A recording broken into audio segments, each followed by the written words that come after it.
जय सिया राम दोस्तों, मैं उमेश अग्रवाल बोल रहा हूँ अंबर जैदी के चैनल पे। दोस्तों, कुछ दिन पहले खबर आई थी कि मिनिस्ट्री ऑफ डिफेंस ने आईएएफ ने एक प्रपोजल दिया था जिसमें उन्होंने 114 मल्टी रोल कॉम्बैट एयरक्राफ्ट के लिए उन्होंने रफाल को सिलेक्ट किया था। और अगर ये डील होती है, ये दुनिया की सबसे बड़ी डील होने वाली थी, जिसका कुछ लागत कम से कम $25 बिलियन की डील होती। अब यहाँ पर जो पॉइंट्स मिनिस्ट्री ऑफ डिफेंस ने रखे थे, उसमें ये बोला था कि बहुत कुछ जो इंडिजिनाइजेशन वो चाहते हैं, इस प्रपोजल में वो बहुत कुछ मिसिंग है। इसके कारण ये प्रपोजल वापस डसॉल्ट एविएशन के साथ डिस्कशन करेंगे। उसी बीच आप ये देखिए कि रशिया के राष्ट्रपति व्लादिमीर पुतिन भारत आने वाले हैं।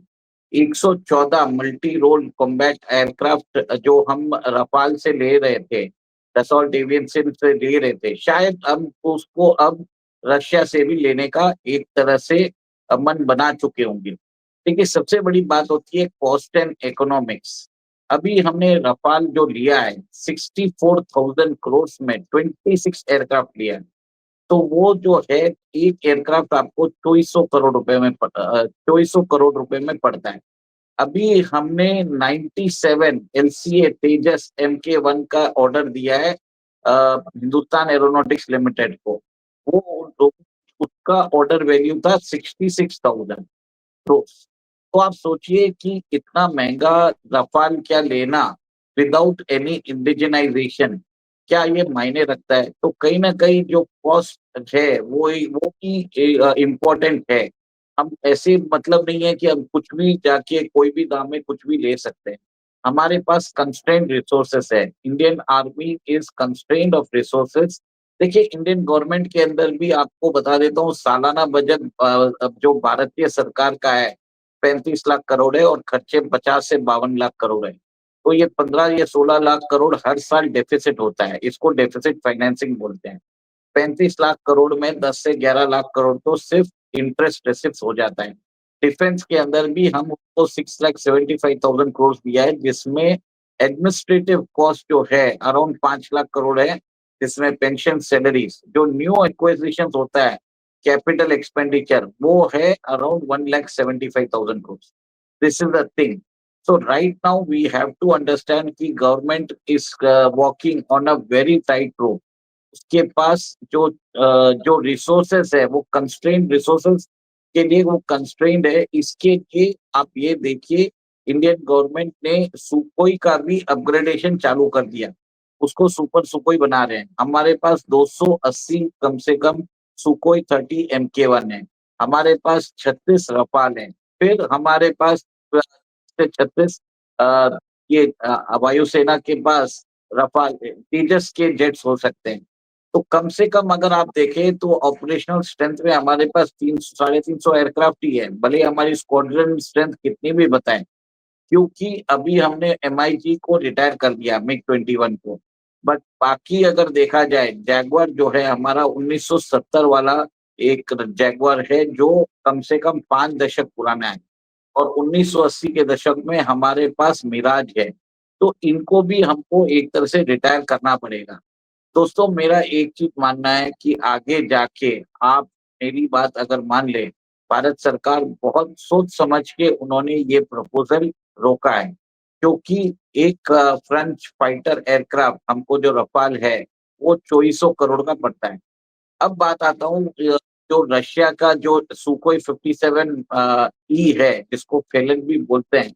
व्लादिमीर पुतिन ने एक तरह से व्लादिमीर पुतिन की यात्रा के दौरान ये कुछ अग्रीमेंट साइन हो सकता है। जो SU-57 की टीम है, जो यहाँ पे जो यहाँ पे ये एयरक्राफ्ट का लोकल प्रोडक्शन कर रहे हैं, उन लोगों ने HAL का फैसिलिटी देख लिया इंडिया में। और उन्होंने बोला है कि सिर्फ 30% हमको कुछ चेंजेस करने की जरूरत है। इसके बाद हम फुल फ्लेज हम यहाँ पे प्रोडक्शन कैपेसिटी एक तरह से हम इमीडिएटली प्रोडक्शन कैपेसिटी चालू कर सकते हैं। अभी जो अग्रीमेंट जो बात आ रही है सुकोई 57 के लेके, सुखोई 57 से सबसे बड़ी बात है कि ये जो है 114 से 120 एयरक्राफ्ट हम इसके ले सकते हैं। सबसे बड़ी बात है कि 30 से 40 एयरक्राफ्ट 2 स्क्वाड्रन उसको फ्लाई अवे कंडीशन से रशिया से इंडिया आएँगे। उसके बाद जो इसके बाद जितने भी एयरक्राफ्ट है वो भारत के अंदर बनेंगे, जिसमें रशिया ने एग्री किया है टेक्नोलॉजिकल ट्रांसफर के लिए, आईपी ट्रांसफर के लिए भी वो रेडी हो चुका है। सोर्स कोड देने के लिए रेडी हो चुका है। देखिए सोर्स कोड मिलने से क्या होता है, हम अपनी देसी अस्त्र मिसाइल है, रुद्रा मिसाइल है, उसको हम सुखोई 57 के साथ इंटीग्रेट कर सकते हैं। फ्रांस ने हमें सोर्स कोड नहीं दिया है। फ्रांस क्या करता है, ओवर प्रॉमिस करता है, अंडर डिलीवर करता है। दोस्तों सबसे बड़ी बात है कि आप ये देखिए कि फ्रांस ने पहले भी अपने कमिटमेंट्स हॉनर नहीं किए हैं, पर फिर भी हमने उनकी अ, जो प्रॉमिस उन्होंने बोला था उसको ओवरलुक किया है। पर कहीं न कहीं मोदी सरकार ने इस बार डिसाइड कर लिया है कि अगर आप टेक्नोलॉजी नहीं देते हो, टेक्नोलॉजिकल ट्रांसफर आप नहीं करोगे, तो आपको ऑर्डर नहीं मिलेगा। ये क्लियर कट डसॉल्ट एविएशन को एक मैसेज भेजने का था। तो ये हमने वो मैसेज भेज दिया है कि सिर्फ़ आप बातें करते हो, आप अपना ओवर प्रॉमिस करके अंडर डिलीवर करते हो। ऑन द कॉन्ट्ररी रशिया हमको आईपी राइट्स भी दे रहा है ताकि फ्यूचर में जो सुखोई 57 बनेगा भारत में, उसको हम एक्सपोर्ट कर सकते हैं। हमने रशिया के साथ ब्रह्मोस मिसाइल भी बनाई है और अभी फिलीपाइंस को हमने 3 बैटरी बेची थी $375 मिलियन में। अभी एडिशनल नेगोशिएशन चल रहा है इंडोनेशिया के साथ जिसमें $450 मिलियन का जो डील है मोस्ट लाइकली हो चुका है। दोस्तों सबसे बड़ी बात आपको ये समझना पड़ेगा कि रशिया ने ये भी बोल दिया है कि आप जो पार्ट्स है, आप उसको लोकलाइज़ एक तरह से प्रोड्यूस कर सकते हो, जिसके कारण भारत के अंदर एमएसएमई सेक्टर को बेनिफिट मिलने वाला है। एक और एक चीज़ है कि रशिया इसके साथ R-37M वीवी राम मिसाइल देने को तैयार है, जिसकी रेंज 400 किलोमीटर्स है। और एक और एक चीज़ रशिया ने बोला है कि इसकी पूरी एमआरओ फैसिलिटी के लिए वो सारा जो काम करना है, इसके लिए वो भी तैयार है। सबसे बड़ी बात है कि इसके लिए वो जेट का जो पेमेंट है, वो रुपए में लेने को तैयार है। रशिया बोलता है हमको डॉलर चाहिए ही नहीं। और एक और एक चीज़ है कि रशिया ने यहाँ तक बोला है कि रशियन जेट्स जो सुखोई 57 का रेट है, वो बहुत सारे जो जेट से बहुत सस्ता है, 50% सस्ता है। सेकंड एक और एक चीज़ है, भारत के अंदर अगर ये बनता है, तो हम अपने हिसाब से अपना रेडार लगा सकते हैं, कोई भी चेंजेस है, we can do the changes. और इसी के लिए मेरा ये मानना है कि कॉस्ट जो कंस्ट्रेंट होगा, उसके कारण शायद सुखोई 57 को लिया जाएगा। और भारत ने सुखोई 57 के डेवलपमेंट में $300 मिलियन का ऑलरेडी कंट्रीब्यूशन कर दिया है। तो कहीं न कहीं भारत ने सुखोई 30 को भी वो अभी अपग्रेड कर रहे हैं सुपर सुखोई में। तो हमें एक तरह से रशियन्स जो सिस्टम्स है, उसको भारत के अनुसार कस्टमाइज़ करने का हमें एक्सपीरियंस भी है। दोस्तों अभी ऐसा है कि हम एलसीए तेजस एमके-1 का प्रोडक्शन अभी चालू हो चुका है। 2-3 दिन पहले या हफ्ते भर पहले हमने देखा था हम नासिक से इस जो तेजस एलसीए एमके-1 की 3rd प्रोडक्शन कैपेसिटी चालू हो गई है। हर साल 24 एयरक्राफ्ट एक तरह से हिंदुस्तान एरोनॉटिक्स लिमिटेड इसका प्रोडक्शन कर सकता है। इसके अलावा अगर सुखोई 57 का प्रोडक्शन भारत में हो जाता है, तो आप देखेंगे कि हर साल हम तकरीबन अराउंड 40 एयरक्राफ्ट का एडिशन हम भारतीय एयरफोर्स में कर पाएँगे। देखिए, अभी हमें हमारी जो सैंक्शन स्ट्रेंथ है, वो 42 स्क्वाड्रन्स है, बट आज की डेट में हमारे पास 29 स्क्वाड्रन्स है।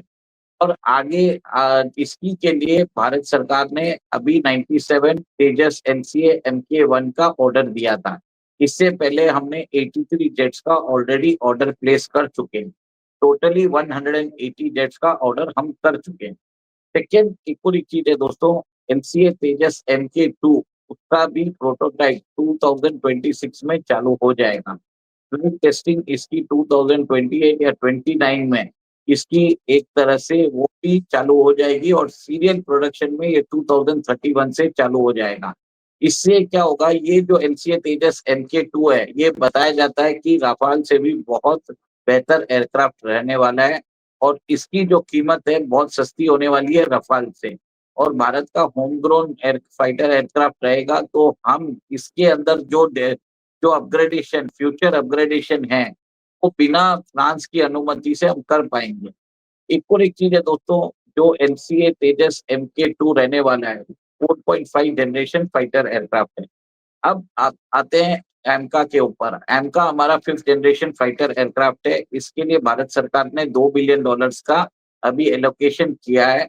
अभी एरोनॉटिकल डेवलपमेंट एजेंसी ने बिड्स कॉल किया है, जिसमें एमका के डेवलपमेंट के लिए उन्होंने पब्लिक प्राइवेट पार्टनरशिप का मॉडल रखा है।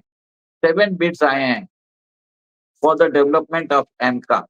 और एमका जो है एक स्टेल्थ एयरक्राफ्ट रहने वाला है। एलसीए तेजस MK2 के अंदर सारी जो कैपेबिलिटी एमका के अंदर है, एलसीए तेजस MK2 में सारी कैपेबिलिटी रहने वाली है। बस उसके अंदर स्टेल्थ फीचर नहीं होगा। देखिए, सबसे बड़ी बात ये है कि जो तेजस एलसीए MK2 है, उसके एवियोनिक्स, उसका जो रडार सिस्टम, उसकी जो पूरी electronic war suit, the same war suit will be used in AMCA. जिसके कारण फ्यूचर में अगर एमका के अंदर हम कुछ भी अपग्रेडेशन करते हैं, साइमल्टेनियसली वो सारा अपग्रेडेशन हो जाएगा एलसीए तेजस MK2 के अंदर भी। दोस्तों, एक और एक चीज है, भारत अभी सिर्फ 5th जनरेशन फाइटर एयरक्राफ्ट के लिए नहीं, वो 6th जनरेशन फाइटर एयरक्राफ्ट के लिए भी उसमें प्लानिंग कर रहे हैं। क्योंकि ये जो प्लान है हमारा 2040 तक है। बट 2040 एंड बियॉन्ड के से भी भारत सरकार सोचने लगी है और उन्होंने एरोनॉटिकल डेवलपमेंट एजेंसी को बोल दिया है कि आप 6th जनरेशन एयरक्राफ्ट की भी रूपरेखा तैयार कर लीजिए। वो एक रहेगा नेटवर्क सेंट्रिक वॉरफेयर रहेगा, जिसके अंदर आप देखेंगे मैन अनमैन्ड कॉम्बिनेशन के थ्रू वो एयरक्राफ्ट होने वाला है। मतलब अगर 6th जनरेशन फाइटर एयरक्राफ्ट ऐसा एयरक्राफ्ट रहेगा कि एक फाइटर पायलट जो है अपने एयरक्राफ्ट में उड़ के जाएगा, तो उसके साथ कम से कम 10 से 15 ड्रोन्स उड़ेंगे। तब वो क्या करेगा, जब fighter pilot mid air command देगा कि एक ड्रोन को, कि वो एक ड्रोन जाके दुश्मन का रडार हटा दे, रडार को डिसेप्शन में डाल दे। सेकंड को बोलेगा उनका मिसाइल डिफेंस सिस्टम को उड़ा दे। थर्ड को बोलेगा टारगेट को एक तरह से जाके उसको जाके लॉक करके उसको ध्वस्त कर दे। तो कहीं न कहीं ये एक नेटवर्क सेंट्रिक वॉरफेयर रह सकता है। देखिए, जो मुझे लग रहा है फ्यूचर में हमारा जो इंडियन फाइटर जो एयरफोर्स है, इंडियन एयरफोर्स का जो स्वरूप है, उसके अंदर मोस्ट प्रोबेबली एमका जो रहेगा, वो एमका और एमका के बेस्ड जो नेक्स्ट जनरेशन एयरक्राफ्ट रहेंगे, वो आने वाले हैं। एलसीए तेजस MK1, MK2 रहने वाला है, रफाल रहने वाला है, सुखोई 57 रहने वाला है और सुखोई 30 रहने वाला है। क्योंकि बाकी जितने भी एयरक्राफ्ट है, अगले 5 से 10 साल में उनको रिटायर कर दिया जाएगा, भले वो मिराज हो, जैगुआर हो या मिग 29 हो। तो ये सब चीज़ में मुझे लग रहा है कि भारत सरकार एक तरह से सही काम कर रही है, जिसमें वो इंडिजिनस प्रोडक्शन भी कर रही है, साथ में रिसर्च एंड डेवलपमेंट भी कर रही है, 10 साल बाद के एयरक्राफ्ट के लिए। और 15 या 20 साल के बाद के एयरक्राफ्ट के लिए उन्होंने डिजाइनिंग और डेवलपमेंट भी की जो सोच प्रक्रिया है, वो चालू कर दिया है। तो एक मल्टी प्रोन्ड अप्रोच लेके आ रहे हैं और मोस्ट प्रोबेबली आप देखेंगे कि भारत का जो डिप्लीटिंग स्ट्रेंथ है, वो इमीडिएटली भारत सरकार कुछ एयरक्राफ्ट वो रशिया से परचेज करेगी और जिसके कारण हम चाइना का J-20 और पाकिस्तान का जो कान है, जो टर्की का 5th जनरेशन फाइटर एयरक्राफ्ट है, उसको काउंटर कर पाएंगे। और ऊपर से अभी रिपोर्ट्स भी ये आई है कि भारतीय air force is the third best air force in the world. तो कहीं न कहीं मेरा ये मानना है, ये जो रैंकिंग मिली है, इसका मतलब ये है it is about China as well. तो कहीं न कहीं जो एसओपीज़, स्टैंडर्ड ऑपरेटिंग प्रोटोकॉल्स हमारी इंडियन एयरफोर्स फॉलो करती है, चाइनीज़ वो फॉलो नहीं करते होंगे। तो ये भी है कि उनकी जैसे PL-53 मिसाइल एक तरह से डेड हो गई थी, वैसे ही चाइना के अंदर जो उनके वेपन सिस्टम्स हैं, वो प्रूवन नहीं है। वो सिर्फ़ बातें करते हैं और बताया जाता है कि उनकी वेपन सिस्टम्स क्रिटिकल मोमेंट्स में फेल हो रहे हैं। बस दोस्तों इतना ही बोलना चाहता था, क्योंकि मुझे एक तरह से ये न्यूज़ आया था जब 114 जो रफाल एयरक्राफ्ट के लिए इंडियन एयरफोर्स ने प्रपोज़ल भेजा था, एमओडी ने उसको होल्ड पे रख दिया। मैं वही सोच रहा था क्यों नहीं हुआ? सबसे बड़ा बात है इकोनॉमिक्स और कंस्ट्रेंट। रफाल का कॉस्टिंग आपको 2400 करोड़ रुपया पड़ता है, जबकि इंडिजिनस हम एयरक्राफ्ट बनाते हैं तो शायद 700 करोड़ रुपए में बन जाता है। फ़र्क बहुत है, इसी के लिए मुझे लगता है कि Sukhoi 57 for the time being हमें लेना चाहिए, क्योंकि सुखोई 57 के अंदर हम कुछ भी एक्सपेरिमेंट कर सकते हैं, हम उसकी कस्टमाइज़ेशन कर सकते हैं, क्योंकि हमारे पास उसका पूरा एक्सपर्टाइज़ है सुखोई 30 के अंदर, जिसको हमने चेंज करके सुखोई 30 एमके-1 बना दिया है और अब हम इसको सुपर सुखोई 30 एमके-1 बनाने वाले हैं। ठीक है दोस्तों, आपसे अलविदा चाहूँगा। जय सिया राम।